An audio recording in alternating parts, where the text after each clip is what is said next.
தலை, தளபதி இவங்க 2 பேரை பத்தி தான் பார்க்க போறோம். புதுசா இப்ப தல அவர்கள் தலன்னு சொல்லக்கூடாது, ஏகேன்னு சொல்லியிருக்காரு. சரி, ஓகே. துபாயில ஒரு பிரஸ் மீட் கிட்ட சொல்றாரு கரூர் சம்பவத்தை பத்தி. அதை பத்தி சின்னதா ஒரு கதை ஒன்று பார்த்துட்டு வந்துருவோம். ஒரு வீட்டுல ஒரு அண்ணன் ஒரு தம்பி இருக்காங்க. கண்டிப்பா இவங்க 2 பேரும் தனித்தனியா வேற வேற மாதிரி தான் இருப்பாங்க. ஏன்னா ஒரே மாதிரியா இருக்க மாட்டாங்க மேக்சிமம். ஆனா 2 பேருக்குள்ள பாசம்ன்றது அதிகமான அளவுல இருக்கும். ஆனா அது வெளிப்படுத்திக்க மாட்டாங்க.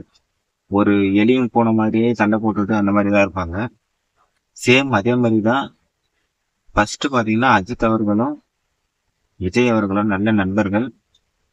ஃபர்ஸ்ட் ஒன்னா சேர்ந்து நடிச்சாலும் கண்டிப்பா சினிமா துறையில ஒரு போட்டி இருந்தாதான் முன்னேறி வர முடியும் அப்படின்னு தெளிவா தெரிஞ்சுக்கிட்டு அவங்க ஒரு போட்டி, நீயா நானா அப்படின்னு சொல்லி போட்டி போட்டு உச்சபட்ச உச்ச நடிகராக வந்திருக்காங்க.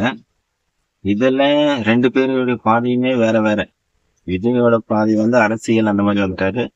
பட் அஜித் அவர்கள் அவருடைய ஆம்பிஷனை நோக்கி போயிட்டாரு. இந்த ரேசிங் அந்த மாதிரி போயிட்டாரு. இப்போ அஜித் அவர்களுக்கு என்னதான் விஜய பிடிக்காது அப்படின்னு நம்ம நினைச்சாலும் கண்டிப்பா அதெல்லாம் பொய் தான். இப்போ அது சப்போர்ட் பண்ற விதமா தான் அவரு பேசியிருக்காரு. அதை நம்மளால நல்லா பார்க்க முடியுது. இத சில பேர் பாதி பாதியா கட் பண்ணி எடுத்து திமுகவுக்கு சாதகமா தான் பேசியிருக்காங்க. எங்களுக்கு சாதகமா தான் பேசி வேற வழி தெரியல. இந்த மாதிரி சொல்லாம விட்டோம்னா விஜய்க்கு ஃபுல் சப்போர்ட் போயிடுமோ அப்படின்னு சொல்லிட்டு கண்டிப்பா ஒரு பயம் இருக்கதான் செய்யும். ஆனா இந்த அளவுக்கு பயப்படக்கூடாது.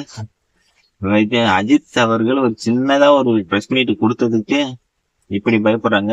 ஏன்னா அவங்க அஜித் அவர்கள் எல்லாருமே ஒரு கலைஞரா பாக்குறாங்க, ஒரு நடிகனா பாக்குறாங்க. ஏன்னா நடிகர்களுக்கு பாதுகாப்பு இல்லை, யாரும் மதிக்கிறதும் இல்லை. அந்த மாதிரி கொஸ்டின் அவங்களுக்கு அப்போல இருந்து கலைஞர் அவர்கள் இருக்கும்போது ஒரு மேடையில தைரியமா பேசியிருப்பாரு. அப்போதுல இருந்தே நடிகர் அஜித் அவர்களுக்கு ஒரு குற்றச்சாட்டு இருக்கு. முக்கியமான காரணம் இந்த மீடியாக்கள் அப்படின்னு சொல்லியிருக்காங்க. கண்டிப்பா மீடியா அவரு விஜய் அவர்கள் ஏதாச்சும் ஒரு சின்னதா ஒண்ணு பேசினாலும் அது ட்ரெண்டிங் ஆகுறது, அங்க இருந்து வராங்க, இதை வந்துட்டாங்க, வேற எதை பத்தியுமே வேற போக மாட்டிருக்காங்க. வெறும் விஜயை மட்டும் டார்கெட் பண்ணி போற மாதிரி தான் தெரியுது. ஃபர்ஸ்ட் விஜயகாந்த் இருந்தாங்க, அப்போ அவர்களை டார்கெட் பண்ணி ஒரு வழி ஆகிட்டாங்க. அவருக்கு தோல்விக்கு காரணம் 50% மேல காரணமே இந்த மீடியாக்கள் தான். அவங்க எல்லாருமே சேர்ந்துதான் விஜயகாந்த்ன்ற ஒரு நல்ல தலைவரை இந்த மாதிரி நம்மளுக்கு ஒரு தப்பானவரா ஒரு பிம்பத்தை ஏற்படுத்தினாங்க. சோ அதே மாதிரிதான், அதே பேட்டர்ல தான் இப்ப விஜய் அவர்களும் ஒரு தப்பானவர் அப்படின்னு சொல்றதுக்கு நிறைய பேர் முயற்சி பண்றாங்க. நம்ம எல்கேஜி படத்தை கூட பார்த்திருப்போம். அதுக்குன்னு ஒரு டீமே இருக்கும், அரசியல்வாதிகளுக்கும் ஒரு டீமே இருக்கு. அவங்க காசு கொடுத்தா அவங்க உட்காந்து வேலை பார்ப்பாங்க. அதே மாதிரி உண்மையாவே இருக்குங்க, சென்னையில இருக்கு. இப்ப அந்த மாதிரிதான் பண்ணிட்டு இருக்காங்க. பாதி அந்த மாதிரி பெரிய பெரிய யூடியூபர்ஸ் வாங்கி பேசுறது, தப்பா பேசுறது, இது இப்பதான் போயிட்டு இருக்கு. இன்னும் அரசியல் இன்னும் நெக்ஸ்ட் இயர்ல தான் இன்னும் பயங்கரமா இருக்கும்.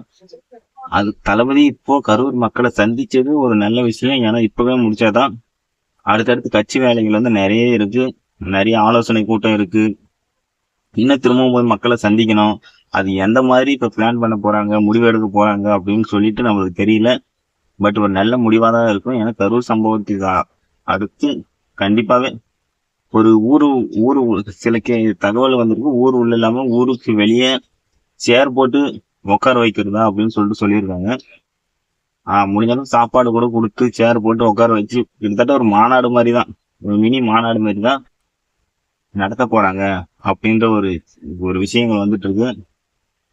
இதுல நம்ம பார்க்க வேண்டியது என்னன்னு பாத்தீங்கன்னா, தளபதி அவர்கள் வந்தாங்கன்னா கரெக்டா ஒருத்தரோட ஒருத்தர் எங்க போனாலும் கூட்டமா போயிட்டு இது பண்ணாம நம்ம சேஃப்டி தான் முதல்ல நம்மளுக்கு முக்கியம்.